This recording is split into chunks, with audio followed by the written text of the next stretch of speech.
année qui commence. Je rappelle que ce salon est en visioconférence et qui a pour thème écrire entre les langues, droits et devoirs des écrivains, de l'écrivain contemporain, et qu'il est soutenu par la SOFIA, l'organisme qui gère les copies privées, ainsi que d'autres organismes qui sont la Maison d'Amérique latine, l'Observatoire européen du plurilinguisme et Lingua Franca, un collectif d'écrivains et de traducteurs qui promeut la littérature transnationale. Je mettrai sur la page de partage les références. La semaine dernière, dans sa présentation, Antoine Spire, que vous avez vu, qui est président du Pen Club, a mis en lumière le livre de la vie que porte toute vraie littérature, est-ce qu'elle se nourrit de la pluralité des langues. Tout un chacun apprendrait donc dans le cadre renouvelé d'une herméneutique existentielle, et si le magique secret du texte en serait révélé. Dans mon allocution, j'ai abordé les défis que pose le langage ultra-dominant aux littératures du monde et à toutes les langues qui les irriguent, le langage machine manipulé par le marché, devenu plus que jamais l'arbitre des élégances et l'unique fabricant de la valeur. D'où, à mes yeux, la démonétisation de son œuvre, l'œuvre de l'écrivain, et de sa parole. Mais cela n'est pas la seule raison, on le verra. Ce soir, nous allons ouvrir le capot et nous intéresser aux langues de l'autre qui sont aussi les nôtres. Car l'écrivain marche sur deux jambes. La première le relie à sa langue maternelle et aux patois et dialectes de son territoire. Et la seconde le relie aux langues du monde. Pour les aborder, toutes ces questions, nous avons convié 4 panélistes que certains d'entre vous connaissent déjà. Henriette Walter, linguiste, Linda Maria Barros, poète et traductrice, Jean Le Boël, écrivain et éditeur, et David Ferré, traducteur et éditeur. Les échanges seront suivis d'une période de questions et d'une brève chronique où Antoine Spire nous fera découvrir ses pépites de lecture. Je rappelle aussi que vous pouvez poser des questions en activant les fonctionnalités au bas de l'image. Alors, ma première question va s'adresser à Henriette Walter, qui je vais demander de planter le décor. On voulait préciser... Henriette, oui, Henriette Walter. Je voulais expliquer, Fulvio, que également chacun peut, s'il le souhaite, changer l'affichage en haut à droite, c'est-à-dire alterner entre la vision de l'ensemble des personnes présentes ou de l'intervenant. Donc en haut à droite, dans l'affichage. Merci. Merci, Colette, qui, vous avez compris, va s'occuper de la régie. Alors, Henriette Walter, vous êtes la grande dame de la linguistique française. On ne vous présente plus. Vous avez été proche d'André Martinet, professeur émérite aussi de linguistique à l'Université de Rennes 2 et directrice de laboratoire de phonologie de l'École pratique des hautes études à la Sorbonne. Vous êtes l'auteur de nombreux livres, dont L'aventure des langues en Occident. Alors, la première question, qu'est-ce qu'une langue? Et plus particulièrement, quelles sont les conditions pour qu'elle devienne, cette langue, une langue de culture? À vous la parole. Il faut qu'elle réactive son micro. Ah oui, vous devez, Henriette, vous devez activer votre micro.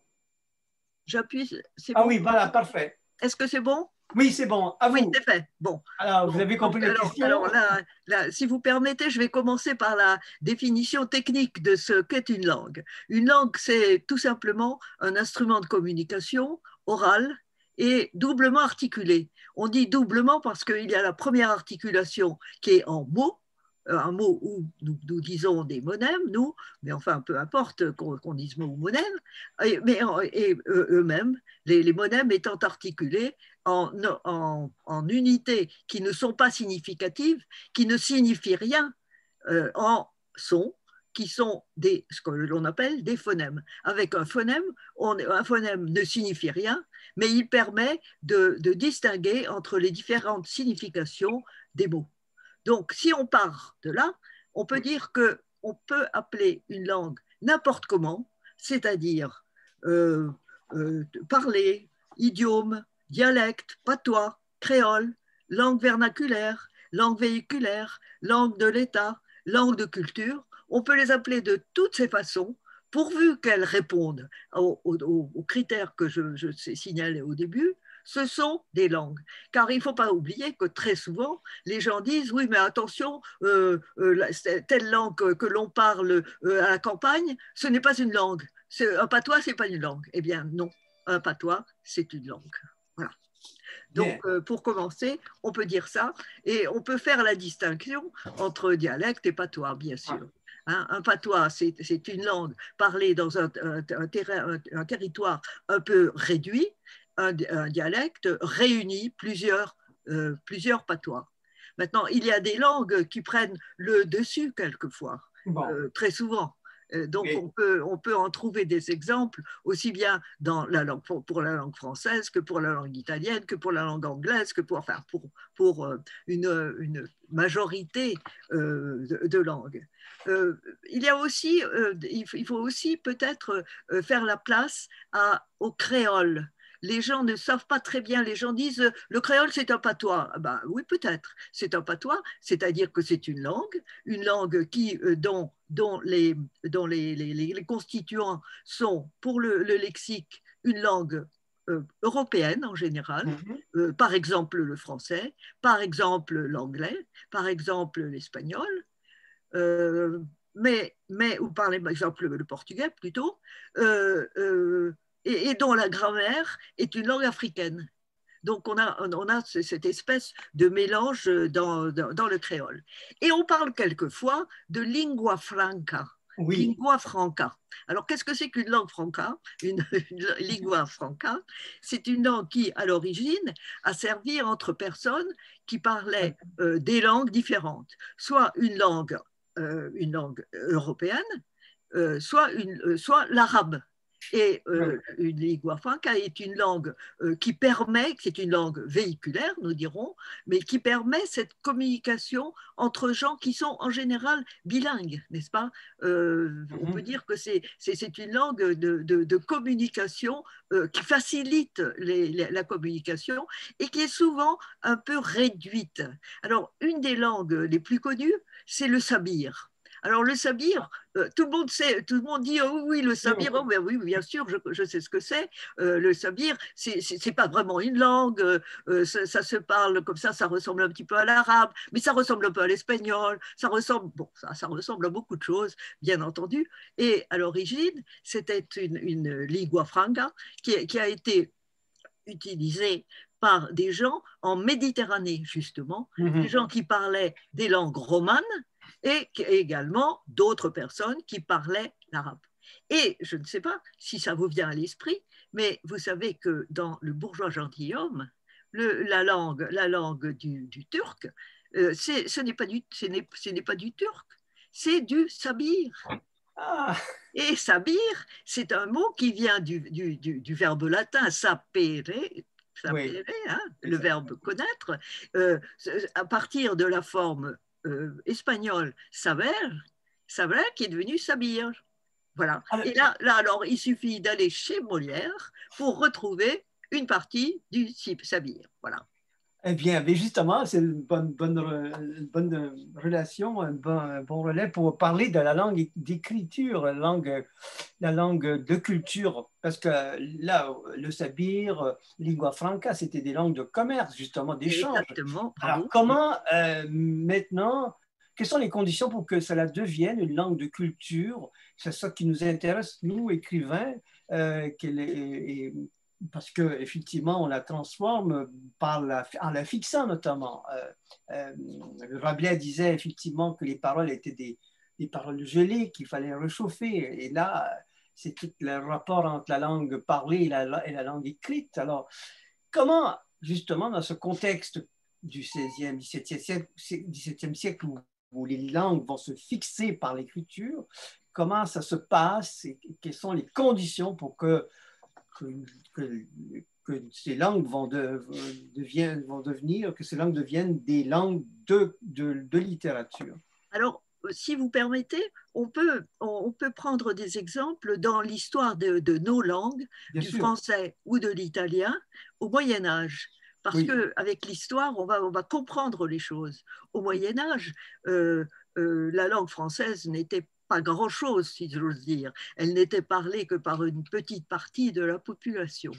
Et la langue qui était importante du point de vue littéraire, c'était le provençal, qu'on appelait également le limousin, parce que évidemment, c'était pas seulement en Provence, mais aussi dans le Limousin et aussi en fait dans l'ensemble du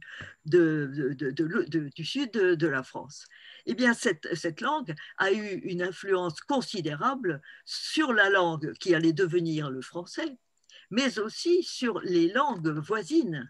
On dit que même Dante Oui. aurait hésité à employer le provençal pour la Divine Comédie. Mais bon, c'est une idée qu'on peut se faire. Mais évidemment, c'est une langue qui a été extrêmement importante et qui a influencé la langue qui allait devenir le français.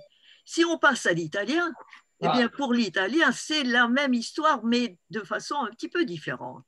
Parce que, en fait, on dit que, il est vrai que la langue italienne officielle, disons, c'est du toscan. Or, le toscan, c'est un dialecte du latin. Il ne faut pas dire dialecte de l'italien, hein, c'est un dialecte du latin. C'est la manière dont le latin s'est transformé dans une certaine région de l'Italie. Eh bien, ce toscan a eu une influence considérable grâce à trois auteurs, pas seulement Dante. On dit toujours Dante, mais il n'y a pas tout. Hein. Il y a Dante, il y a Pétrarque et il y a Boccace. Pétrarque encore pour la poésie et Boccace pour les contes, pour la prose. Et ce que je voulais ajouter, c'est que l'influence du toscan a été importante seulement pour la littérature, seulement pour l'écrit, et pas pour l'oral. N'oublions pas que les Italiens se moquent toujours des Toscans quand ils arrivent à Florence et que les gens lui demandent una Coca-Cola Hanuccia, c'est-à-dire un Coca-Cola avec oh là là, je ne retrouve pas le mot français, avec la paille, d'accord, donc avec cette prononciation, avec un « qui est indiqué avec le mot gorgia toscane, eh bien là, les Italiens s'en moquent complètement. Tous les autres Italiens se moquent. Mais ils ne se moquent pas du tout de la langue écrite. Et c'est la langue écrite qui a eu une importance capitale pour l'italien. Donc, c'est par la littérature que le toscan est devenu la langue officielle de l'Italie. Mais en France, c'est pas du tout pour des raisons littéraires. Car si ça avait été pour des raisons littéraires, c'est le provençal qui aurait été la langue de la France. C'est pour des raisons politiques et c'est une toute autre histoire. Bien sûr, bien sûr. Ah ben écoutez, alors on va rester là. Je vais m'adresser maintenant à Linda Maria Barros parce que j'aurai une autre question à vous poser un peu plus tard sur l'attribution, le rapport des écrivains à la langue. Mais d'abord, je vais demander à Linda Maria Barros, qui est poétesse, essayiste, traductrice du franco-roumaine, lauréate de prix Guillaume Apollinaire en 2007 et membre de nombreux jurys.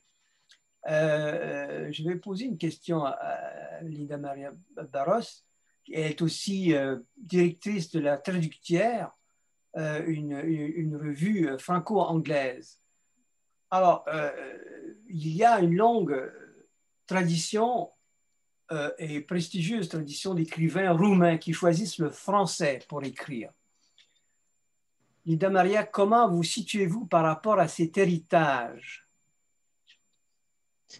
Oui, en effet, il y a, comme tu le dis, Fulvio, une longue et prestigieuse tradition d'écrivains roumains qui ont choisi le français comme langue d'écriture. Un choix déterminé, je dirais, dans la plupart des cas, malheureusement, par des événements historiques des plus tragiques. Il s'agit d'écrivains qui ont quitté la Roumanie à cause de la montée du fascisme, puis à cause de la terreur du communisme. De ce fait même, cette option doublement, disons, linguistique et créative est indissociable dans leur cas de la notion d'exil. En ce qui me concerne, en revanche, et ce fort heureusement pour moi, n'est-ce pas, il n'est absolument pas question d'exil, il est bien entendu question d'une expatriation, mais qui équivaut à une aventure, hein, à une belle aventure, je dirais, à la fois poétique et humaine. Donc ça, c'est pour, disons, pour la sphère historique, pour le domaine historique. Mais si on quitte à présent le domaine historique, il faut rappeler, je pense, que cette tradition que tu évoques est aussi celle de ce qu'on pourrait appeler d'une quête, voilà, celle d'une quête esthétique. Et je pense notamment à Ilarie Voronca, à Tristan Tzara, à Gerasim Luca, qui ont été, n'est-ce pas, pardon, ça c'est le cas.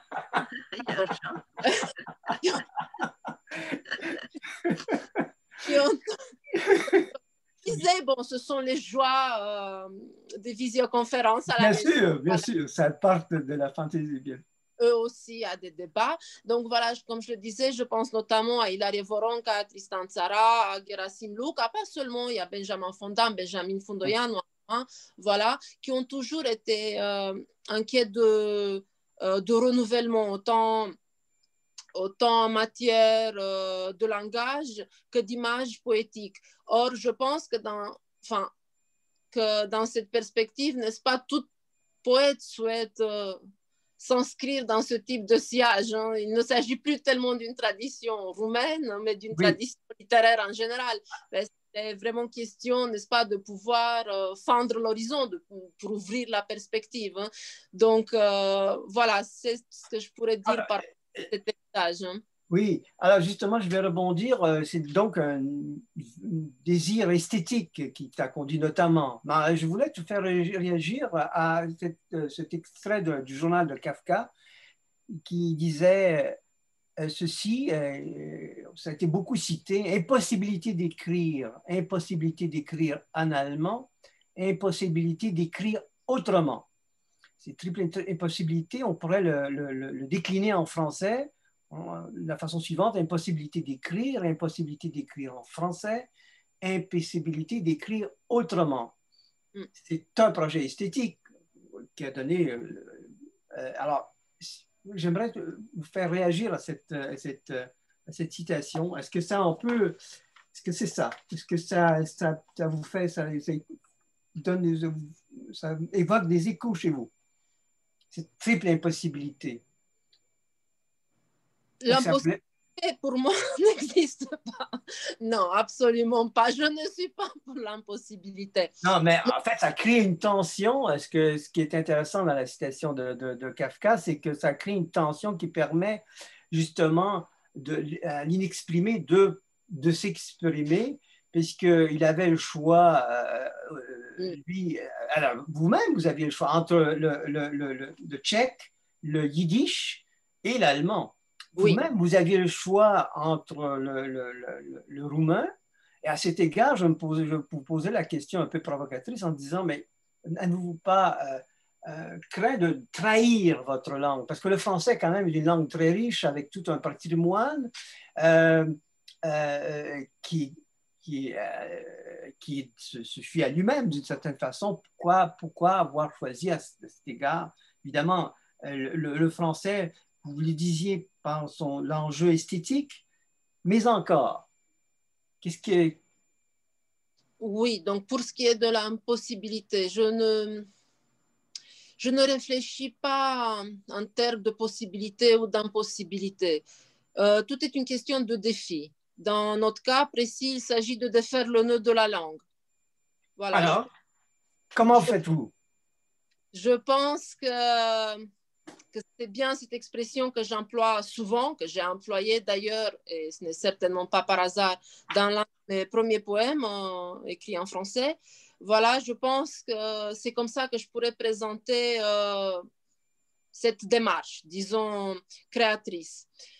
Tu as parlé de trahison. Je pense qu'il n'y a ni ascension ni trahison dans le bilinguisme. Je pense qu'il s'agit tout simplement d'une volonté d'appréhender le monde de deux points de vue radicalement différents à la fois, d'établir une sorte de dialogue entre les deux arsenaux imaginatifs que suppose le bilinguisme, d'entamer, autrement dit, comme je le disais tout à l'heure, une belle aventure où le métissage culturel, où le métissage linguistique s'impose comme une nécessité, comme un désir violent de vivre son écriture à travers une langue différente, une langue autre, parce que c'est le terme clé de cette rencontre. Donc, je pense que c'est vraiment, oui, bien sûr, dans cette tension, en tout cas, dans cette rencontre que réside toute la force du bilinguisme, et que prendre le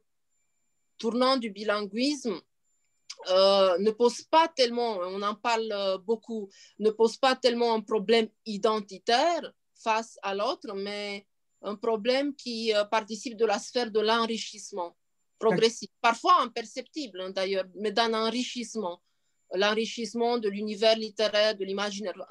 Voilà. Très bien. Merci, Linda Maria. Je vais donner, avant de donner la parole à Jean Le Bouel, j'aimerais vous faire entendre un texte de Guy Mathieu, l'un de nos membres, et qui devait participer à cette rencontre et que va nous lire Colette Klein. Ça s'intitule « Ma langue de l'autre ».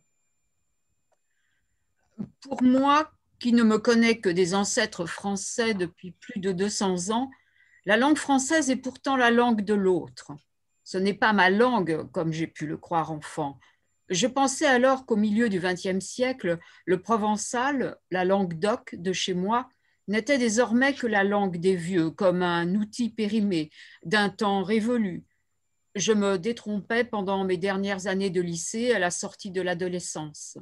J'étais désormais adulte et ma langue était la leur, pas celle de l'école. Elle s'imposait naturellement dans mes rapports quotidiens avec mon entourage et avec entêtement dans mes premiers poèmes. Pourtant, je n'avais pas été alphabétisée dans cette langue familière, bien plus familière et plus riche que celle de mes livres de lecture. Mes affects vibraient en langue d'oc, ne pouvaient pas pleinement s'exprimer en français. Mais paradoxalement, je m'avisais également et en même temps que mon français profitait pleinement de ma maîtrise de l'occitan. Et quand j'écris aujourd'hui dans la langue de Voltaire, je sais mes phrases riches de ce supplément d'âme qui me vient de cette langue qu'on traitait avec mépris de patois. Effectivement, à présent, je dispose de 2 langues et j'ai 2 mains. Je me sers des 4, mais ma langue gauche est le français. Je me sers bien aussi de ma main gauche, comme tous les droitiers. Merci Colette. Merci pour cette belle lecture. Bon, voilà poser encore un autre jalon qui était déjà évoqué par nous. Est-ce que je peux dire quelque Oui, chose? allez-y, madame.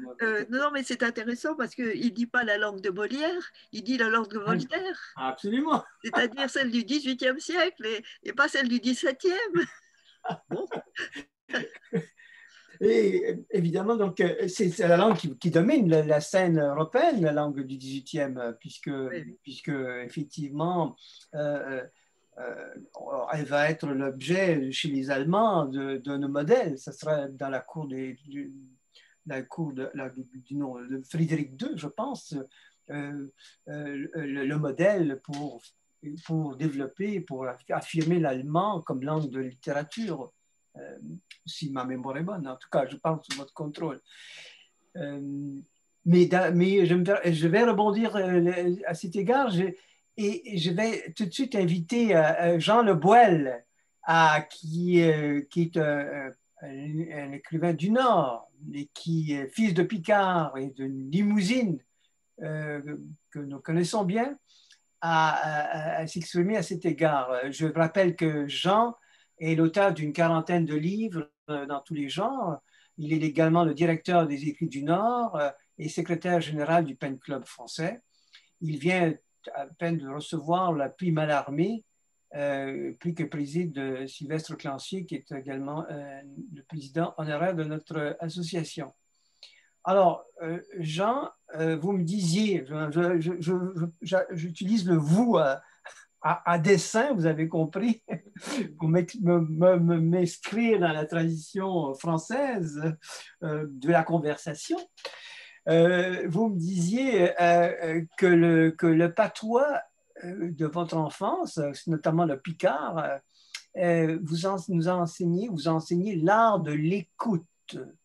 Pourquoi? Eh bien, parce que, bon, bonsoir à chacun et à chacune. De mon point de vue, il est peut-être abusif de parler de langue régionale. Je ne crois pas que ça corresponde à l'expérience de quiconque. Dans une enfance, ces langues étaient parlées dans des milieux particuliers, essentiellement ruraux. Et dans les milieux ruraux, on ne parle ni le picard, ni le corse, ni le breton, ni l'occitan tel qu'on les enseigne dans des universités. Ce sont des langues reconstituées, élaborées, on dirait uniformisées. On parle des patois, et ces patois varient considérablement d'un lieu à l'autre, à quelques kilomètres près. Mais ça ne veut pas dire qu'un picard ne comprend pas un autre picard. Simplement, il sait d'où l'autre vient, à la manière dont il parle, mais il le comprend. Je vais prendre 2 ou 3 exemples. Pour dire l'eau, par exemple, en picard, on dit de l'eau, des lieux, des lieux, des lieux, des liaou. Ça fait toute une panoplie, mais ça ne me gêne pas parce que je comprends toujours.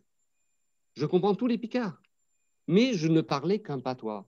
Et un jour, des gens dans des universités, dans un souci que je crois autant politique et qui peut être légitime de ce point de vue qu'humain, ont décidé de forger des langues qui seraient unifiées et qui relègueraient toutes les expériences humaines dans des lexiques, dans des dictionnaires pour spécialistes.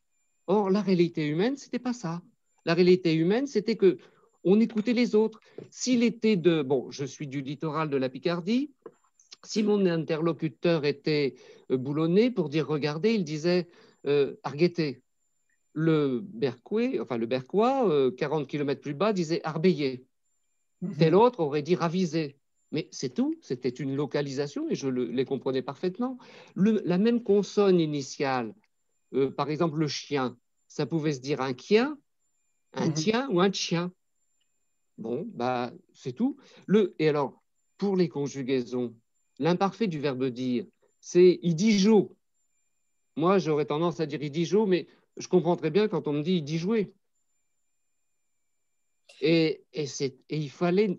Et enfant, un marga que j'ai tué, il apprend donc à répondre à chez Jade à l'uperlâche. C'est-à-dire, je répondais aux gens dans la langue dans laquelle c'était adressé à moi, parce qu'eux étaient plus âgés, et donc j'avais un devoir de politesse, et la politesse, c'était ça, l'écoute, le partage.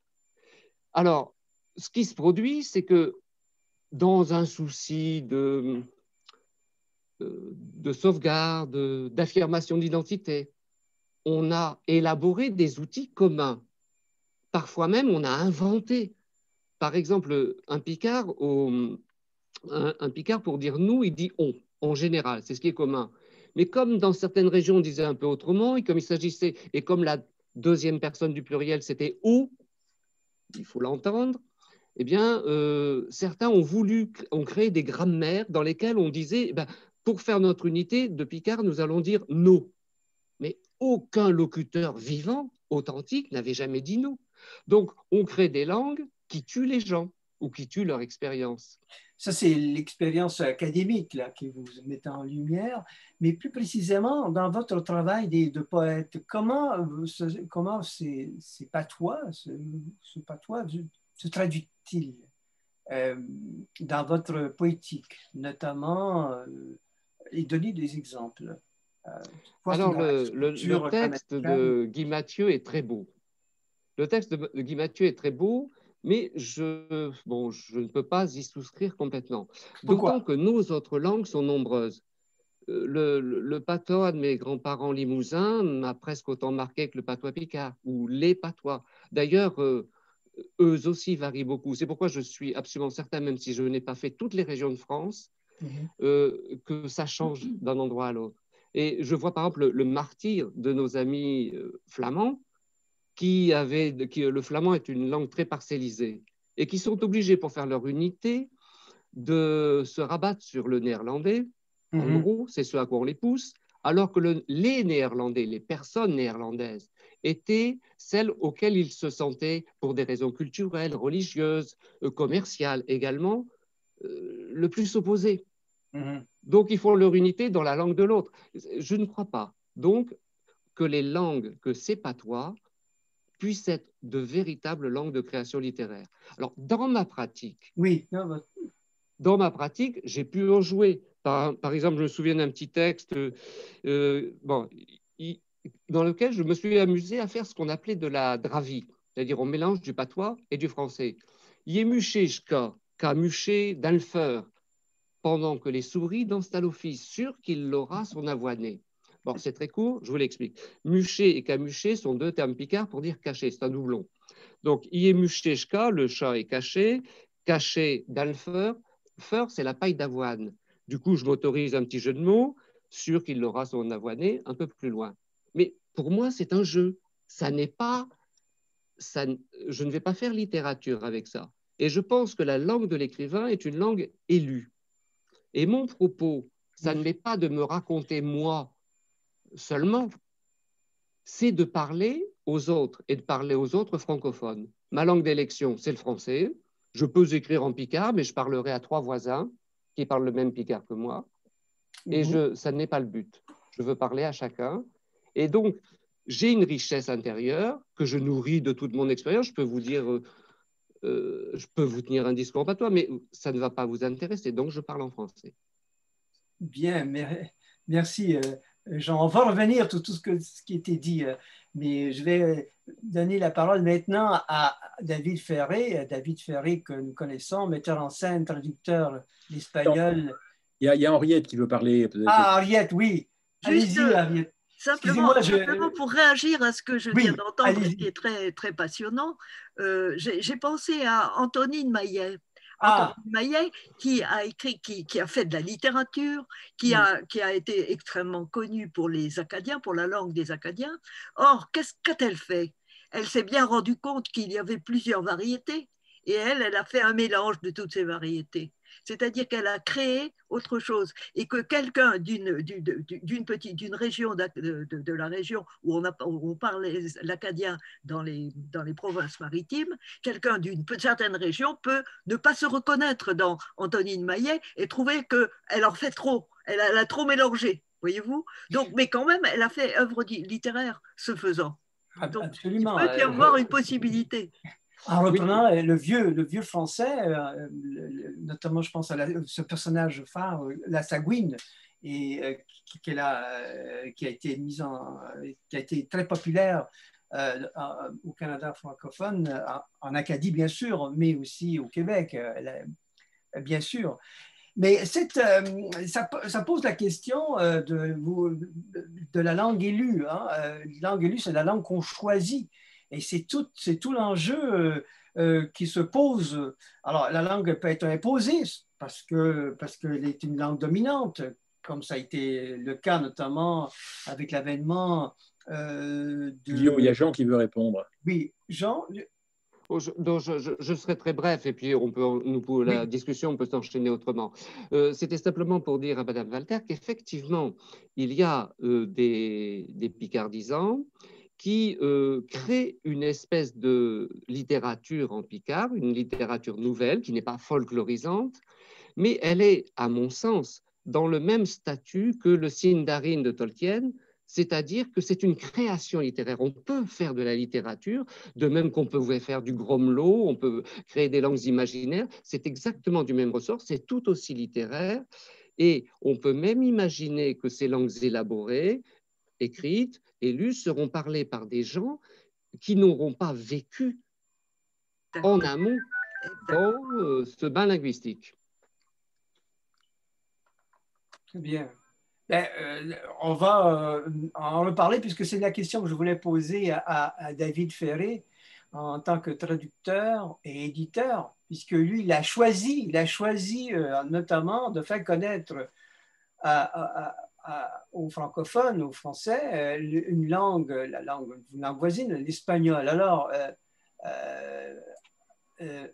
David, qui est éditeur d'Actualité Édition, fondé en 2008, metteur en scène, comment est venue la passion de cette autre langue?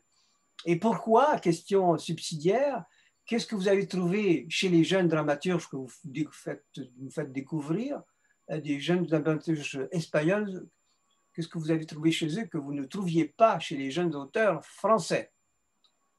Merci, merci cher Fulvio pour votre invitation et vos questions. Il y a plusieurs questions dans la question là, Fulvio. Oui, il y en a deux au moins. Au moins deux, donc quatre au minimum pour un traducteur si on double. Alors, pourquoi c'est la passion de l'espagnol, la langue de Cervantes? D'accord. Moi j'ai un peu l'impression d'être hors champ par rapport à tout ce que je viens d'entendre, mais tant mieux, puisque justement je ne vais parler que de théâtre et de traduction théâtrale. Alors, Fulvio m'avait proposé d'évoquer pourquoi effectivement l'espagnol, puisque je ne suis pas du tout espagnol d'origine. Donc je suis navré, je vais devoir raconter 2-3 éléments biographiques pour répondre à cette question. Mais en fait, la réponse est très simple. Oui, c'est que je suis arrivé à Madrid fort jeune, à l'âge de 20 ans, et je me suis présenté au conservatoire, et j'ai dû jouer la première scène de La vie est un songe en espagnol. Alors bien sûr, j'avais quelques rudiments linguistiques, bien entendu, mais pour autant, j'ai découvert à ce moment-là que parler, sur un plateau en tout cas de théâtre, était déjà mettre en crise ce qu'est une langue, tout simplement. Pourquoi? Parce que tu ne maîtrises à peine le sens, et surtout tu ne maîtrises pas ce que moi j'appelle la synesthésie, c'est-à-dire c'est le corps qui se met aussi à parler quand tu parles, quand vous parlez sur un plateau. Et je ne parle pas de l'expression non verbale, je parle de la langue. On peut rester figé. Il se passe quelque chose dans la langue, en tout cas parlée, mais même simplement lue, qui est de l'ordre de la synesthésie, qui est une dimension parfaitement et complètement littéraire au demeurant, qui n'est pas performative forcément, mais ça met en crise les 5 sens. Parler une langue qui n'est pas la sienne, même si on en maîtrise plus ou moins bien le sens, met en crise l'existence même de notre corps au moment où on est en train de parler, sur un plateau de théâtre en tout cas.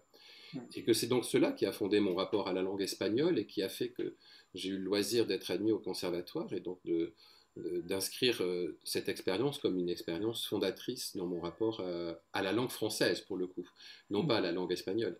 C'est-à-dire que tout ceci m'a obligé, sans le savoir vraiment et sans en avoir une pleine conscience, j'étais bien trop jeune, mais à revisiter constamment ma langue, mon expression et par là même le théâtre français plutôt contemporain, plus que classique. Alors pourquoi les Espagnols, pourquoi les auteurs espagnols plutôt que les... Donc parce que j'ai eu par hasard, j'ai atterri à Madrid, j'aurais pu atterrir à Istanbul, mais bon, il s'avère que pour des raisons plus personnelles, j'ai atterri à Madrid, et donc c'est la langue espagnole enfin le castillan plus exactement, soyons précis là-dessus, qui s'est présenté, j'allais dire, à mon expérience de théâtre.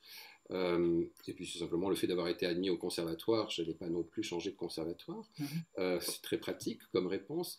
Aussi, et là je vais être plus sérieux, parce que de jouer, enfin de devoir comment dire, investir l'écriture de Calderón de la Barca, n'est-ce pas, donc du siècle d'or, sans être un hispaniste aguerri, loin de là, la langue baroque, en tout cas le castillan, dans sa langue baroque, met en jeu déjà ce qui est réel de ce qui ne l'est pas.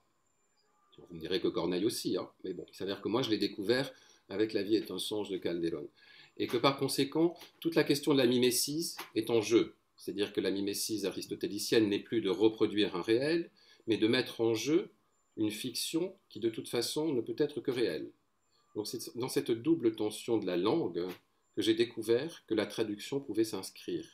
Et c'est par l'investigation, je dirais, de la mimésis, de ce concept aristotélicien, j'insiste, non pas comme reproduction, mais comme des matériaux enfouis en nous, qui seraient plutôt, pour reprendre ce que Madame Walter disait peut-être initialement, des matériaux, moi j'appelle ça des matériaux, pardon, mais des matériaux non sémantiques, des matériaux bruts, des images et des sonorités, tout simplement.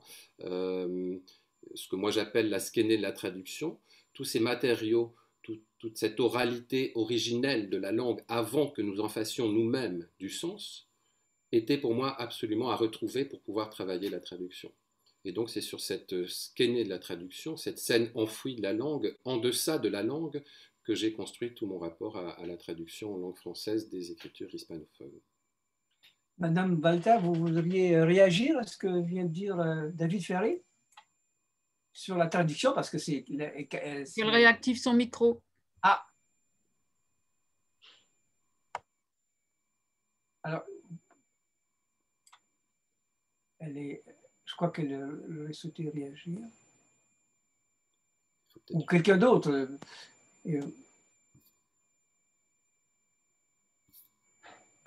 Je pense à Linda Maria.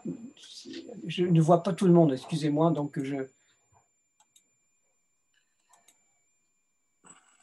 voulais intervenir, mais c'était pas là, c'était juste sur ce qui se disait avant.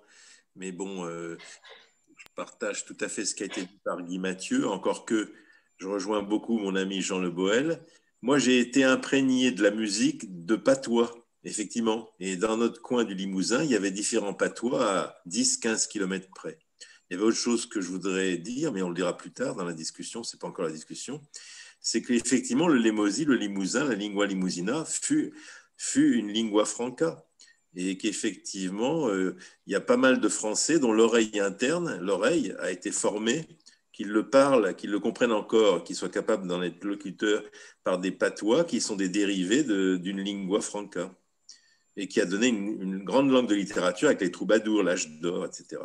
Et c'est vrai qu'on a reconstitué plus récemment, ces 30-40 dernières années, une sorte de langue artificielle dite occitane par des universitaires qui sont à Montpellier, à Toulouse, qui se rapproche un peu de ce qui s'écrit officiellement à Barcelone, donc du catalan, et on a fait ces divisions artificielles, alors qu'au départ, c'est le même terreau linguistique. J'arrête là, merci. Alors, Madame Walter, justement, ça pose la question, à travers la traduction, de l'apport des écrivains à la langue. Oui. Donc, en tant qu'historienne de la langue, comment appréciez-vous la contribution des écrivains d'hier et d'aujourd'hui, leur contribution à la langue? On dit qu'on écrit, on parle la langue de Shakespeare, la langue de Cervantes, la langue de Dante, mais ils ont formé des expressions qui sont passées dans la langue, dans l'usage. Mais aujourd'hui, quelle serait leur contribution? Comment voyez-vous leur contribution à la langue? Est-ce que Alors, comme disait quelqu'un tout à l'heure, c'est un enrichissement, évidemment. Quand on entre dans la langue de l'autre, on entre dans un nouvel univers, avec de nouvelles images que l'on prend et que l'on traduit. Et là intervient peut-être la question du traducteur. On dit traduttore, traditore, c'est vrai que c'est un traître, mais c'est aussi, quelquefois, le traducteur est un petit peu plus sensible à ce qui est dit que l'écrivain lui-même, c'est-à-dire qu'il va trouver des incohérences, il va trouver des répétitions qu'il va essayer d'éviter. Si vous voulez, le traducteur, c'est un passeur d'un autre monde. Voilà ce que je vois. Merci. Est-ce que Jean, J'étais en train de penser aussi à Umberto Eco, qui dit que la langue de l'Europe, c'est la traduction. Bien sûr. Et d'ailleurs, aussi, Glissant évoquait l'importance de la traduction et il enjoignait les écrivains à les prendre à bras le corps, notamment.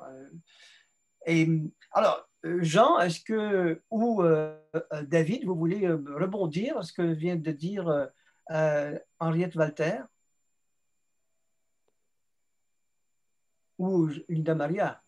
Je laisse la parole aux autres, mais sinon je peux dire en une seconde, c'est que en fait, la question de l'autre langue, c'est plutôt la question des autres langues. Nous baignons dans les langues.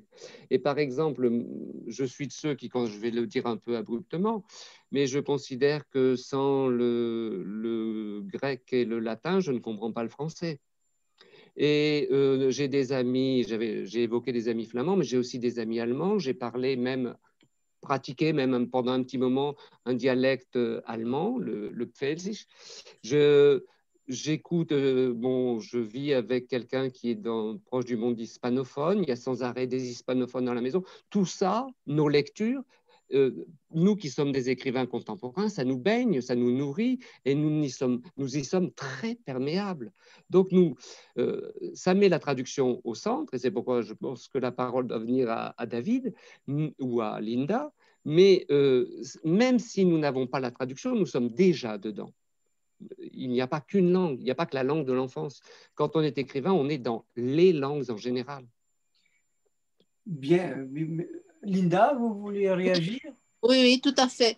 Je voudrais réagir par rapport à cette histoire de traduction et de trahison, parce qu'on en parle souvent, ça revient souvent sur le tapis. Mais je pense que les choses se présentent dans ce cas exactement comme quand on parle d'un auteur, hein, parce que forcément, le traducteur est un auteur. Et quand on parle d'une traduction, il n'y a encore une fois ni ascension ni trahison. Je pense que justement, le traducteur est un auteur qui, s'il traduit correctement, bien sûr, on part de ce principe, doit faire, disons, à ce que je pourrais appeler la hache double de la langue. C'est-à-dire? Le tranchant. Voilà. Il doit face à cet aspect double de la langue, à son état binaire, n'est-ce pas? Et je pense que c'est en cela que réside vraiment la création. Par conséquent, je ne le vois pas du tout comme un traître. Je vois tout simplement quelqu'un qui essaye de contribuer à sa manière, encore une fois, à ce processus d'enrichissement. Merci, Linda. Ça renvoie justement à la nature double du langage, hein, signifiant, signifié, et qui articule nos relations avec le signe, bien sûr, avec le sens qui doit être sans cesse en mouvement et reconstruit totalement, pas totalement, mais constamment. Voilà. David, à cet égard, vous êtes en tant que nouveau président du comité de la diversité linguistique, vous avez des projets à développer. Vous pouvez nous en faire part. Quels sont, vous l'avez évoqué déjà parmi nous, mais pourriez-vous les résumer pour le bénéfice de ceux qui nous écoutent? Avec un très grand plaisir. Mais permettez-vous, Fulvio, que je réponde dans la continuité, deux éléments dans la continuité de ce que vient de dire Linda. Si vous me permettez, juste sur la question de la traduction. En plus, j'ai très mal organisé ma présentation ce soir parce que j'ai tout préparé en espagnol, donc je suis en train de me retraduire en français pour vous parler. Bien, bel exercice. Mais je me suis trompé. Par rapport au tranchant que je partage tout à fait avec Linda, et pour revenir sur cette question de la trahison, parce que moi je trouve ça toujours un peu... on me pose toujours cette question, et oui, bon. Je voudrais revenir plutôt sur la terminologie qu'on utilise beaucoup dans le monde de la traduction, en tout cas historiquement, qui est la langue cible et la langue source, qui sont des terminologies absolument épouvantables, guerrières, la cible, non, c'est la chasse, quoi, non, et la source, non, enfin l'origine, etc. Bon. Et de là est née quand même pendant très longtemps, si ce n'est un demi-siècle, la notion d'objection préjudicielle de M. l'amiral, n'est-ce pas, considérant que toute traduction était une forme de perdition, qu'on perdait quelque chose dans le cheminement de la traduction. Alors, je ne vais pas vous raconter les milliers de pages, les centaines de pages que j'ai écrites là-dessus, contre cela, mais en tout cas, il me semble que la question de positionner le traducteur comme un auteur, non pas pour des raisons de droit d'auteur, bien que cela en fasse partie, mais plutôt comme un corps étranger. Je crois qu'un traducteur, une traductrice, c'est quelqu'un qui d'abord et avant tout doit oublier sa langue. Moi, quand je dois traduire, je traduis qu'en langue française, évidemment, des espagnols, des langues espagnoles différentes, je ne parle pas de cette diversité, mais cela sera l'objet de ma réponse à ta question, Fulvio, c'est qu'avant de revenir dans ma langue, il faut que j'oublie ma langue, que mon corps linguistique investisse une langue que je maîtrise relativement parfaitement, mais qui n'est pas la mienne. Et que c'est dans ce voyage, dans cet aller-retour constant de revenir à soi, c'est-à-dire à sa langue. Mais pour revenir à sa langue, faut-il encore l'avoir oublié pour investir ce corps étranger? C'est un peu le théorème de Pasolini, c'est-à-dire, pardon pour la métaphore, quelque peu érotique, mais je crois que ça participe de cela aussi, qu'un corps étranger vient pénétrer un corps global, organisé en texte, pour le déranger, au sens littéral du terme, et le ramener à soi. Et je crois que cette dimension très esthétique de la traduction est un peu mise de côté en ce moment, en général, dans tout ce que je parcours autour de ce qu'est traduire, et je souhaitais peut-être en tout cas l'évoquer aujourd'hui comme non pas une extension du territoire de la traduction, mais comme le cœur même de ce qu'est traduire de mon point de vue et de mon expérience. Voilà. Pour ce qui concerne le comité de la diversité de la traduction et de la diversité linguistique, merci Fulvio pour cette question, et ce qui va nous permettre de partager ce programme, je ne sais pas, mais ce chantier que je tente de mettre en œuvre, il est très simple en fin de compte, complexe et long, mais très simple dans son énonciation. Il s'agit de considérer que, bien sûr, il y a les langues qu'on a eu appelées majoritaires et qu'on a eu appelées minoritaires, et cette terminologie, en tout cas cette analyse peut demeurer. Moi, il me semble plus intéressant de travailler sur une cartographie mondiale de langues surgissantes et disparaissantes. Parce qu'effectivement, il y a des langues qui disparaissent, mais il y a aussi des langues qui ressurgissent. Et je crois que la langue est un phénomène de surgissement, et ça a à voir avec les images qu'on évoquait tout à l'heure, ou les sons, et que des langues qui ressurgissent, il faut aussi arriver à les signaler. Tout comme celles qui disparaissent, pour des raisons souvent politiques et économiques. Et donc, le projet sur, je ne sais pas, le temps que ça va prendre, mais ça va prendre du temps, est d'essayer de dresser une cartographie, alors évidemment pas exhaustive, mais de langues surgissantes et disparaissantes selon des territoires géopolitiques, j'entends bien, d'une part, et d'autre part d'identifier, parce que je crois que c'est surtout ça qui est important, des traducteurs et des traductrices qui peuvent être le relais de ces langues surgissantes qui renaissent et de ces langues disparaissantes. Parce qu'on a beau identifier les langues qui disparaissent ou reviennent, si on n'a pas de traducteurs et traductrices capables de mener cette opération, c'est un travail vain, c'est un travail d'archivage. Peux-tu nous donner des exemples de ces langues surgissantes, notamment? Alors, moi, je peux vous donner... Parce que, par exemple, les langues qu'on parle dans les banlieues, la grande banlieue parisienne ou d'ailleurs, des grandes banlieues de villes, peuvent-elles être considérées comme ces langues surgissantes, par exemple? Alors là, vous me posez une colle, cher Fulvio, sans doute, puis ce n'est pas du tout mon territoire. Oui, mais donnez-nous qu'est-ce que vous entendez par langue surgissante? Alors, pour être très concret, par exemple, si on parle du Mexique, on a un ensemble de langues au Mexique qui ne sont pas parlées, enfin qui continuent d'être parlées, mais qui ne sont pas officiellement des langues de l'État, ce qui n'est pas le cas, par exemple, en Espagne. Je rappelle qu'en Espagne, on a quand même, la Constitution considère quatre langues, le castillan, le galicien, le catalan et le scadi, bien qu'il y en ait d'autres. Au Mexique, par exemple, un exemple, le dernier en date sur lequel je suis en train de travailler depuis exactement 3 jours et dont je ferai part au Pen Club la prochaine fois, c'est le zapotèque. Le zapotèque est une langue qui est parlée, je crois, par une trentaine de personnes encore, d'individus dans un petit village au sud de Oaxaca. Les zapotèques sont soi-disant, alors je ne suis pas universitaire ni chercheur par rapport à cela, je travaille avec des gens qui sont sur le territoire, est considéré comme le peuple des nuages qui aurait fondé le Mexique il y a fort longtemps, et ce serait un étrange mélange de langues indigènes et asiatiques. Le zapotèque dispose d'un dictionnaire et donc est une langue qui existe encore et est parlée par une vingtaine d'individus dans un village et était la langue philosophique avant l'arrivée des Espagnols au Mexique. Cette langue aujourd'hui est en train de disparaître, mais aussi en train de ressurgir grâce à un ensemble de projets de théâtre auxquels je participe depuis une semaine. Ça fait longtemps que je travaille sur le zapotèque parce que c'est un territoire absolument passionnant. Et donc, cette langue-là, qui est en train de disparaître, va être identifiée comme une langue ressurgissante dès l'instant où on est en train de préparer un spectacle, en tout cas un travail de recherche et un spectacle pour 2025 en zapotèque. Voilà, ça, c'est un exemple pour moi d'une langue disparaissante.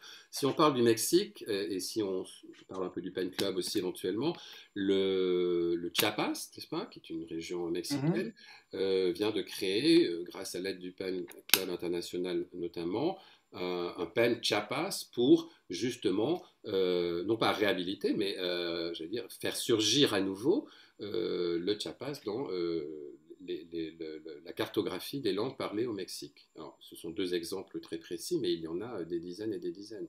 J'aimerais bien dire deux choses. La première, c'est en fait, il y a une grande association que David connaît très bien qui s'appelle l'Atlas. Et moi, j'ai participé à beaucoup de ces débats. Et au fond, un des débats classiques de l'Atlas et des traducteurs littéraires, c'est au fond de savoir si on traduit un texte en fonction des mots qui sont investis dans le texte ou si on traduit autre chose. Et notamment si on traduit la musique du texte. Et là, je crois que c'est une question absolument formidable. C'est qu'à partir du moment où on est d'accord que la musique du texte est au moins aussi importante que l'énoncé rigoureux de toutes les formes utilisées, on se rend compte que le traducteur fait un vrai travail de création, d'écriture, qui est au fond très spécifique, et que finalement, il est presque autant écrivain que celui qui le traduit, puisqu'au fond, en voulant restituer une musique, il invente un continuum linguistique qui n'est pas exactement le continuum linguistique d'origine, mais qui est autre chose, qui est un continuum linguistique qui lui permet de restituer la musique qu'avait su, au fond, créer l'homme qui était à l'origine du texte. Deuxième chose que je voudrais dire, c'est par rapport à la disparition et la réapparition des langues. Alors moi, j'ai un exemple, évidemment, c'est le yiddish. Lorsque, il y a très longtemps, juste après la guerre, la thèse qui l'emportait, c'était de dire que le yiddish n'était pas une langue et que c'était un patois. Et y compris beaucoup de juifs ont dit ça, que c'était un patois. Et puis, petit à petit, c'est extraordinaire, depuis 1970-75, grâce à Rachel Hertel, grâce à un certain nombre d'écrivains de grande importance, on est arrivé à autre chose. Et je viens de lire un texte de Peretz que j'ai lu hier soir, qui est un texte extrêmement intéressant. C'est un texte original. C'est Peretz, c'est un grand écrivain, disons, fin 19e, début 20e. Et dans ce texte, c'est des nouvelles de Peretz, justement, on voit quelque chose qui est de l'ordre de la musique, que Rachel Hertel, qui l'a traduite parfois, rend remarquablement. Et petit à petit, c'est elle qui a reconstitué la langue parce qu'elle est passée par le français et que quand elle passe par le français, elle a recréé une espèce de musique. Je ne sais pas si c'était la musique originale du texte de Peretz, mais je pense que ça avait quelque chose à voir avec cette originalité. Or, jusqu'ici, quand on traduisait Peretz, on le traduisait, si vous voulez, mot à mot, de façon très, très simple, semble-t-il. Et là, quand on compare les traductions, on se rend compte qu'il y a quelque chose de neuf qui est arrivé. Et si je vous dis ça, c'est parce que moi, j'aime beaucoup comparer les traductions d'un même texte. Et là, on apprend énormément de choses sur écrire entre les langues, quand on compare les traductions d'un même texte. Parce que les traductions d'une époque et les traductions d'une deuxième époque, par exemple, aujourd'hui, le regard que la société française porte sur le yiddish n'a rien à voir avec le regard qu'elle portait dans les années 50. Et en conséquence, les traducteurs du yiddish aujourd'hui sont dans une situation intellectuelle, idéologique extrêmement différente, et les traductions ne sont plus du tout les mêmes. Merci. Alors, que pensez-vous, je me permets de rebondir à ce que disait justement Milan Kundera dans Testament trahi sur la traduction. Il y a tout un chapitre sur la traduction où il s'érige sur le fait que les traducteurs qui sont les gardiens de la langue d'accueil vont être très stricts, vont vouloir justement simplifier et rendre belle, selon les critères esthétiques de leur langue et de l'époque, un texte qui, en leur enlevant justement le côté l'âpreté de la langue, en la rendant plus lisse. Que pensez-vous de sa critique à l'égard de la traduction comme étant voulant être trop conforme au modèle dominant, esthétique dominant d'une époque? D'ailleurs, c'est une question que je peux poser à David, à Linda Maria et aussi à Madame Walter, comme en tant que linguiste. C'est une. Vous avez. Voilà. Qu'est-ce que vous en pensez? Moi, je veux bien répondre par rapport au théâtre, Fulvio, mais peut-être. Jean veut répondre. Je voudrais faire, là ça n'est pas pour le Picard, mais je voudrais faire référence à un travail qui a été conduit, je vois M. Wiesmann, et qui était conduit par Jean Bollack. J'étais un des tout premiers étudiants du séminaire qu'il organisait à l'Université de Lille. Et dans les débuts de ce séminaire, c'est-à-dire avant l'arrivée de gens comme Paul Cauchy et autres, nous accumulions les traductions des textes anciens. Nous les étudions toutes, mais nous n'en retenions aucune. C'est-à-dire que le texte grec, en général, qui nous intéressait, n'existait que dans cette multiplicité des traductions et nous nous refusions scrupuleusement d'arrêter notre choix sur une seule de ces traductions.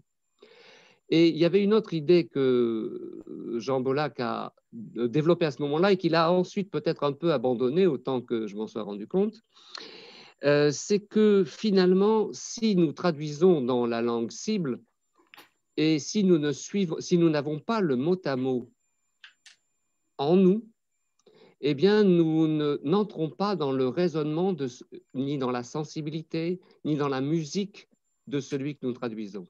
C'est-à-dire qu'il ne disait pas qu'il ne fallait pas traduire, mais il nous enseignait l'approche de l'étrangeté, l'approche de la différence. Nous n'avons pas à consommer du beefsteak frites à chaque repas.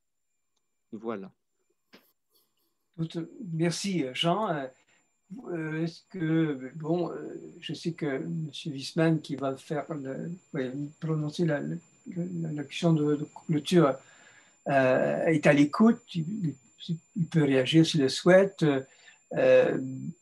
Qui veut rebondir à ce que vient de dire Jean Le Bouel? Fulvio, moi je pense que oui, je vais rebondir. Ben, Jean a tout à fait raison. Hein. Quand il parle de beefsteak frites, ben, voilà, c'est une question de norme. Est-ce qu'on veut se conformer à la norme ou pas? Et cela ne concerne pas uniquement la traduction, n'est-ce pas? Cela concerne encore une fois la littérature en général. Est-ce qu'on est dans les ornières des autres ou pas, tout simplement? Est-ce qu'on est là vraiment pour faire joli? Pour que ça soit beau, ou bien on est là vraiment pour traduire le texte d'une manière aussi fidèle que possible, tout en essayant de lui conférer, bien entendu, une dimension musicale et ainsi de suite. Hein. Voilà, donc je pense que en fait, on revient toujours à cette même idée. Et ton point de vue, qu'est-ce qu'il serait? Ce serait de brusquer la langue, de la faire...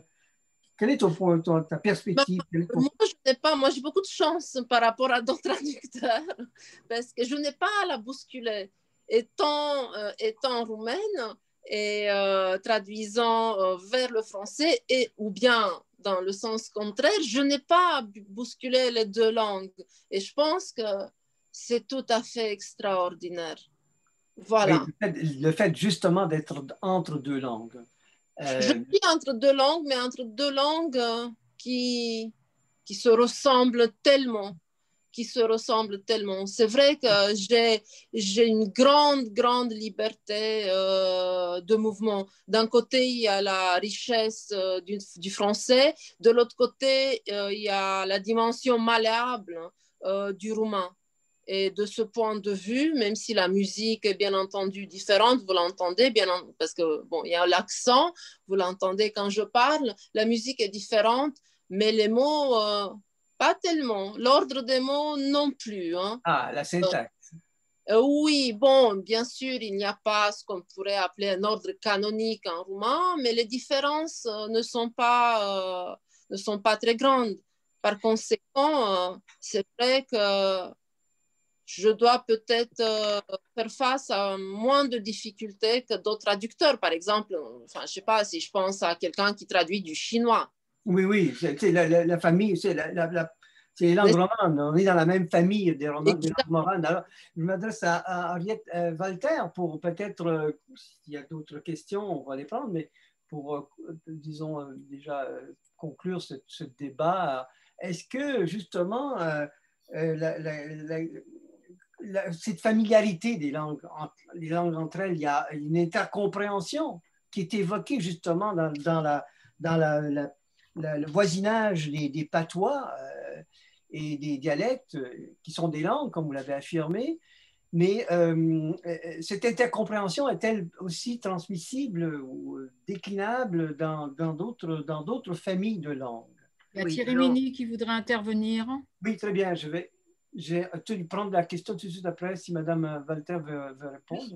La seule chose à laquelle je suis en train de penser pendant que je vous écoute tous, j'ai l'impression que si on veut connaître le texte de la langue étrangère qui est traduit, il faut faire ce que disait tout à l'heure André Spire, c'est-à-dire regarder toutes les traductions.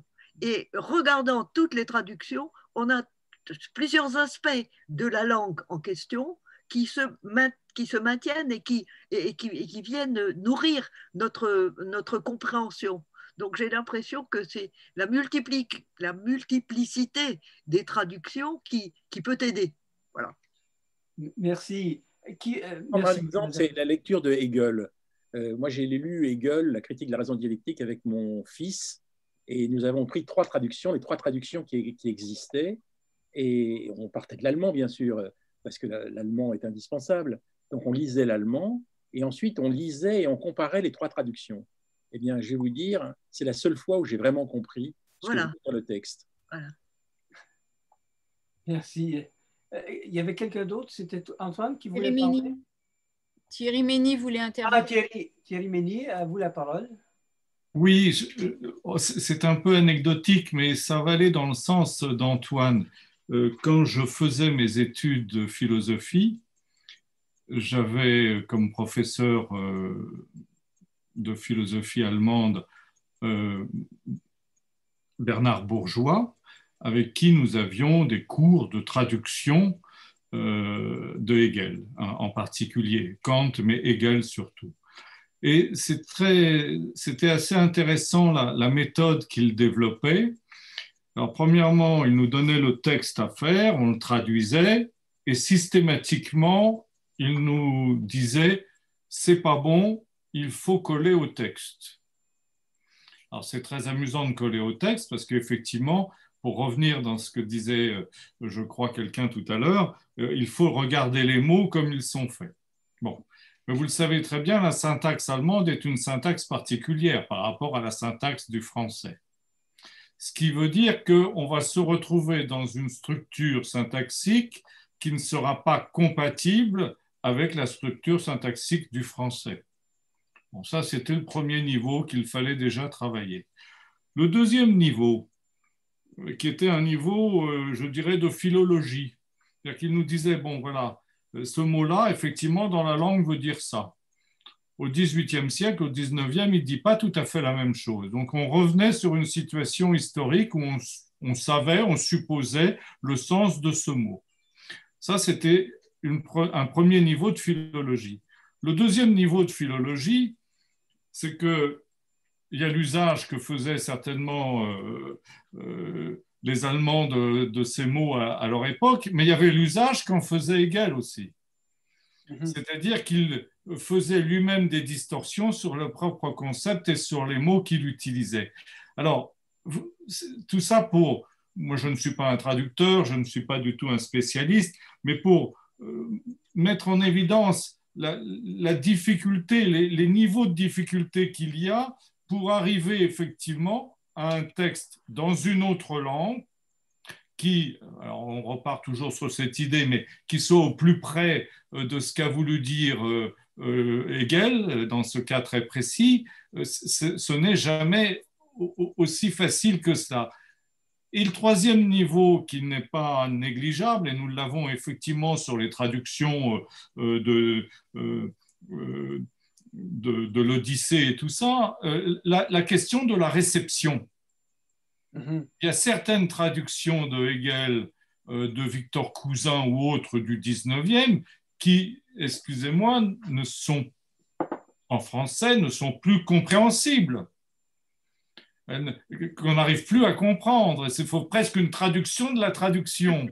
Pour quelle raison? Parce que notre langue a évolué, parce que notre connaissance peut-être de Hegel aussi a évolué dans un cas très précis, dans certains cas. Donc, c'est très, très intéressant de voir ça.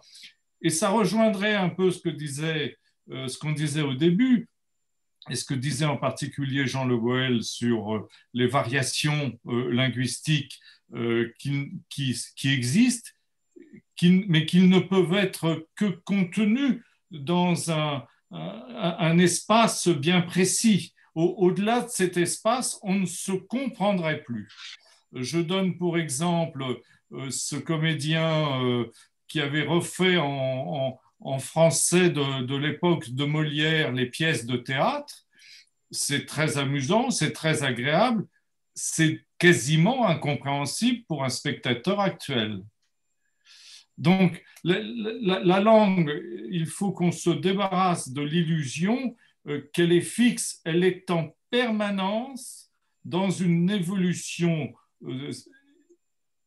dans une transformation, je ne dirais pas évolution, transformation, et c'est un vrai problème. On sait très bien que si on prend 200 Français, que on les met sur une île déserte pendant 30 ans, ils parleront plus tout à fait la même langue au bout de 30 ans. Tout à fait, tout à fait. Merci de ces observations voilà. qui nous conduisent Sylvestre aussi. Oui, à la langue de l'écrivain, bien sûr. Alors, Sylvestre. Oui, en fait, c'était... bon, j'ai adoré cette soirée et merci encore, cher Fulvio, de l'avoir organisée. J'ai aimé beaucoup. J'ai butiné comme une abeille et moi, c'était peut-être un peu des impressions dont je voulais faire part parce que j'ai apprécié énormément de choses, aussi bien de David Ferré, Linda, Jean Le Goël et l'enrichissement introductif merveilleux de notre chère Henriette Walter, dont j'ai lu les livres avec beaucoup de bonheur il y a de cela plusieurs années, évidemment. Et merci encore, Madame Walter, c'était merveilleux. Alors, il y a plusieurs domaines qu'on n'a pas pu aborder, c'est tellement riche. Il y aurait par exemple la question d'une langue qui a été créée de toute pièce, l'espéranto, qui était faite pour justement être une nouvelle lingua franca. Il y a des hommes et des femmes qui ont écrit des œuvres littéraires en espéranto, on n'en a pas parlé. Bon, ça prendrait du temps. Et on pourra faire revenir des gens qui seraient capables de nous en parler, comme Giorgio Silfert, qui est un ami, enfin des espérantistes remarquables. On sait qu'il y a des centaines de milliers de Chinois qui parlent, et comprennent et lisent l'espéranto. Je referme la parenthèse. Donc c'est une langue qui est beaucoup plus connue dans le monde que ce qu'on peut imaginer encore aujourd'hui. Elle a failli réussir son invasion planétaire, qui aurait été une langue commune, mais maintenant, c'est pas complètement perdu non plus. Alors, ça veut dire que c'est peut-être une langue qui a surgi, qui a reculé et qui pourrait ressurgir. C'est une hypothèse. Alors, par rapport à ce qu'a dit notre ami David Ferré, j'ai été très très sensible à ce qu'il a dit, les soubassements, la synesthésie, les matériaux profonds. Je pense que c'est quelque chose pour les poètes que certains d'entre nous tentent d'être, qui est extrêmement moteur, motivant et premier, je dirais. C'est presque le fondement. Wundergrund, enfin, nous avons dans nos inconscients auditifs ces éléments-là. Donc je pense que ça, c'est une autre approche de la traduction. Je dirais qu'on a parlé que la traduction lié à un sens qui serait optimum et de grande qualité, mais je pense qu'il peut y avoir moi j'appellerais ça, l'impression. Nous sommes impressionnés par les langues sans forcément toujours les comprendre. Alors nous sommes plus facilement, nous, latins, français, moi je suis à mi-chemin entre l'occitan et le français, par en oreille interne, parce que j'étais baigné aussi dans des patois limousins, mais je n'ai pas tenté de me les réapproprier pour pouvoir en user en tant que poète. Mais en tous les cas, j'apprécie beaucoup. Mais ça m'a donné une certaine oreille latine qui me permet, moi, d'être impressionné par d'autres langues latines et romanes.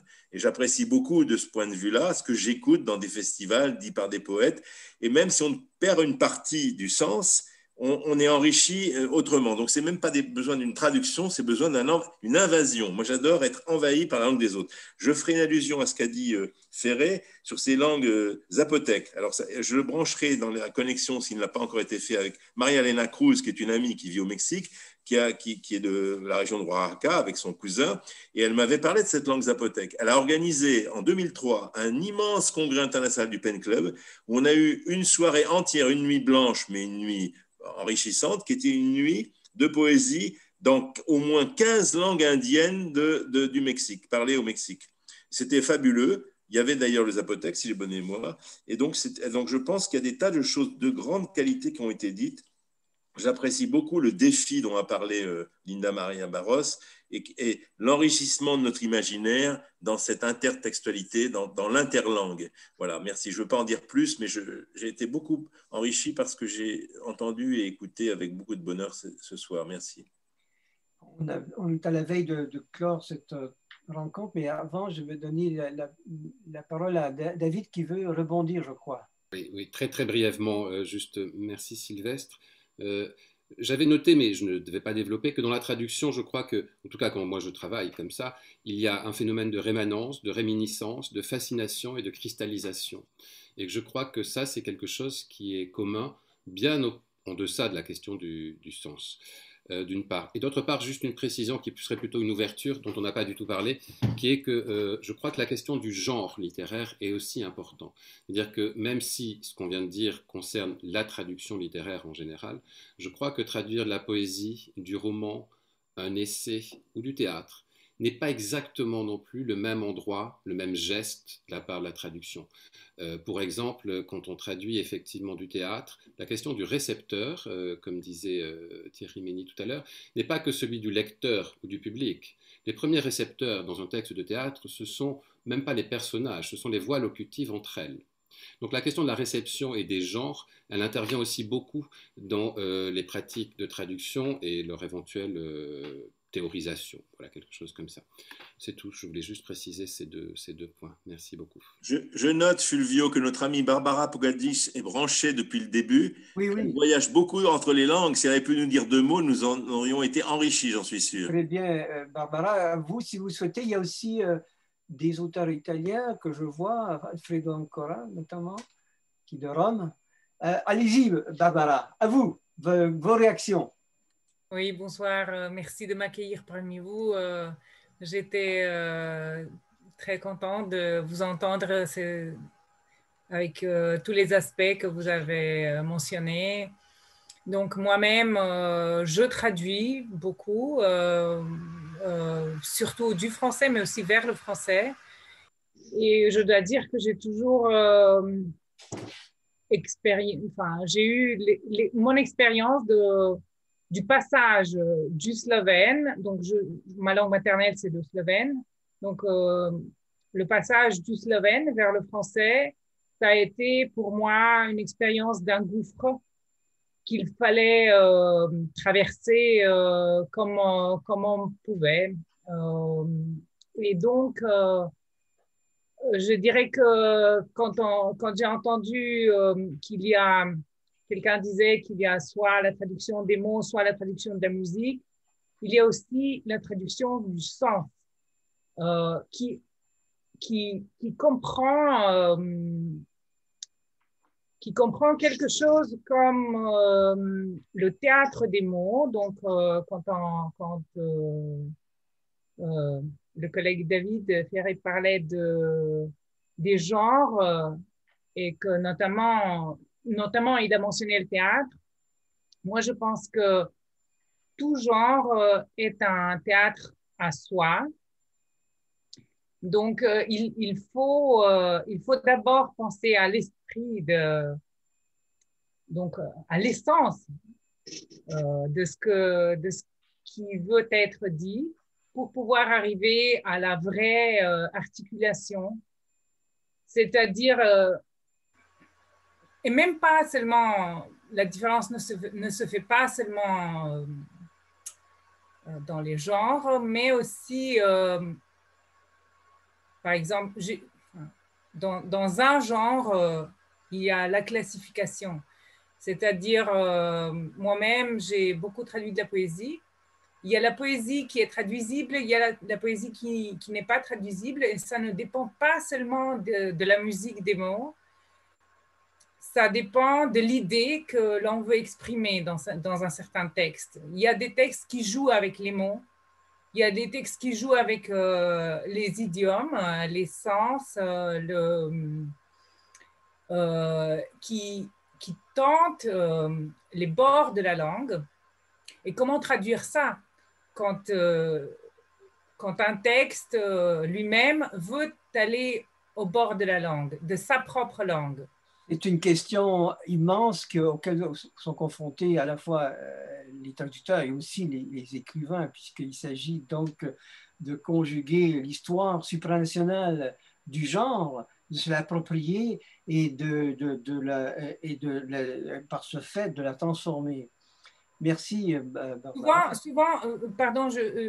Souvent j'ai senti que pour les Français, l'exploration du bord de la langue, c'était justement la musique des mots, surtout parce que il y a cette tension entre l'écrit et le parler.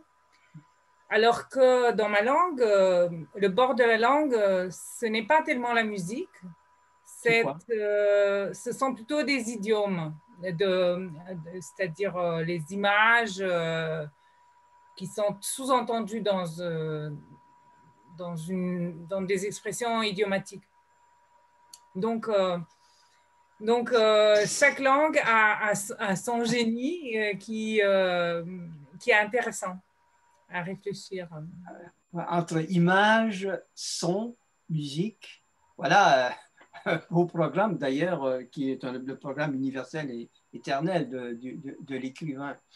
Eh bien, avant de conclure, parce qu'on est déjà à 19h24, donc avant de conclure, je vous remercie de l'attention. Je vais donner la parole à notre président, André Spire, tout simplement parce que l'autre jour, il nous avait parlé de pépites. Alors, j'ai pris au mot, mais tout ce qui brille n'est pas d'or. Hein. Même si elles brillent dans les sables des alluvions, ces pépites valent davantage lorsqu'elles sont ramassées et fondues en lingots pour valoriser, dis-je bien, l'économie littéraire de notre écosystème, parce que la littérature est aussi un écosystème.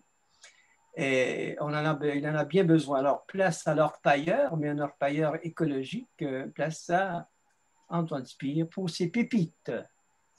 Non, Fulvio, je ne vais pas donner ces pépites ce soir. C'était seulement parce que je suis très énervé par beaucoup de nos amis qui, quelquefois, disent que la littérature française contemporaine n'a pas de grands créateurs. Et pour ma part, comme j'en lis beaucoup, j'avais seulement fait allusion mardi dernier au fait que la littérature française contemporaine est riche vraiment de choses absolument extraordinaires. Alors, s'il y avait eu le temps, j'aurais parlé du dernier livre de Camille de Toledo, qui est le meilleur livre de l'année, à mon avis, et qui s'appelle le livre de Camille de Toledo. Oui, mais pourquoi il est le meilleur? Il est le meilleur parce que Thésée, sa vie nouvelle, justement, c'est la musique d'un livre de retour sur le passé, de lien avec le passé. Ça montre comment la répétition, c'est le secret de l'innovation. Et donc, c'est tout le problème de la culture qui est au cœur de ce livre. Et je trouve que c'est un des plus grands romans que j'ai lu cette année, par exemple. Mais j'aurais pu parler aussi du livre de Metin Artiti, qui s'appelle Rachel et les siens, et L'enfant qui mesurait le monde, qui était son livre d'avant, qui sont deux romans absolument extraordinaires, qui, à travers les vicissitudes de protagonistes, au fond, racontent la langue, retracent la langue, et finalement, la douloureuse histoire de la création d'un État à partir de sa langue, et comment sa langue a petit à petit contribué à la naissance de l'État. Je pourrais parler aussi d'Eddie Cadour, par exemple, qui vient de sortir un livre absolument mais formidable. C'est un livre que j'ai lu il y a 3 nuits, qui est un livre, ça s'appelle La Nuit des orateurs, qui fait allusion à tout notre patrimoine grec ou latin. Et si vous voulez, il a suffi de 3 romans à Eddie Cadour pour s'imposer, me semble-t-il, comme l'un des grands romanciers du XXe siècle. Waltenberg, je ne sais pas si certains de vous ont lu Waltenberg ou Les Prépondérants. Ce sont 2 livres absolument extraordinaires qui ont précédé celui-là. Pourquoi? Parce que entre 1994 et la chute du mur de Berlin en 1991, il arrive à une certaine ampleur de vision du monde, galopant à travers à la fois l'actualité et à travers les traces des espions qui ont dit quelque chose de très particulier du monde dans lequel nous vivons. Et on a l'impression que c'est tout l'univers linguistique qui apparaît à travers ce genre de livre. Donc voilà, c'est ça que je voulais dire. J'en aurais encore 2 ou 3 que j'aurais prévu, mais si on aurait eu plus de temps. Mais je pense que la littérature française contemporaine, elle est riche de tout ça. Et attention à ceux qui ne lisent pas cette littérature, de ne pas tout de suite la condamner en disant vous savez, aujourd'hui, il n'y a plus grand-chose, les grands écrivains sont ceux d'hier. Non, les grands écrivains, aujourd'hui, il y en a un très grand nombre. Et moi qui en lis beaucoup, beaucoup, je peux vous dire qu'il y en a vraiment beaucoup aujourd'hui en France. Merci, merci Antoine pour ces propos. D'ailleurs, il faudra poursuivre à cet égard, puisque c'est aussi notre fonction de valoriser ces pépites que je persiste à appeler comme ça, et pour les permettre d'avoir toute leur puissance. Alors, un dernier mot, Madame Walter, si vous voulez, le mot de conclusion est à vous. Et on va conclure après en vous donnant rendez-vous pour les prochaines rencontres. Madame Walter. Je pense que tous les interlocuteurs ont dit des choses tout à fait intéressantes, chacun dans son style et chacun dans son espèce. Il y a une chose à laquelle je pensais lorsqu'on parlait du théâtre, le fait de dire les choses au théâtre. Je me posais la question de savoir, quand on le dit dans une autre langue, est-ce qu'on change de ton ? Est-ce que pour se mettre dans le personnage de l'autre langue, est-ce qu'on change aussi de style, même du côté de l'intonation, de la façon de parler soi-même? Voilà, c'est une question que je me posais. Sinon, je ne termine pas en concluant, mais plutôt en posant une question. C'est la meilleure des conclusions, Madame Walter. Je vous remercie très chaleureusement. Je remercie également les autres panélistes, Linda Maria Barros, David Ferré et Jean Leboel. Je vous remercie de votre attention et je vous convie d'ores et déjà à la semaine prochaine, même heure, même poste, même hyperlien. Vous le conservez précieusement et vous appelez vos amis à nous rejoindre à 18h. Donc, la semaine prochaine, nous allons débattre de l'écrivain, acteur de l'éducation populaire et sa place dans l'espace public contemporain avec Thierry Mény, que nous avons entendu tout à l'heure, philosophe, Alexis Lorca, qui est maire adjointe à la culture de la ville de Montreuil et vice-présidente à l'éducation populaire de l'ensemble de l'établissement Est Ensemble, Jean-Philippe Domenech, qui est écrivain, et bien sûr Antoine Spire, qu'on vient d'entendre, qui est intervenu, qui est écrivain et aussi éditeur. Et enfin, Gisèle Sapiro, directrice d'études à l'École d'études en sciences sociales. Je vous souhaite une bonne soirée et bon appétit. Au revoir et à la semaine prochaine. Merci. Merci. Merci beaucoup. Merci. Merci. À la semaine prochaine.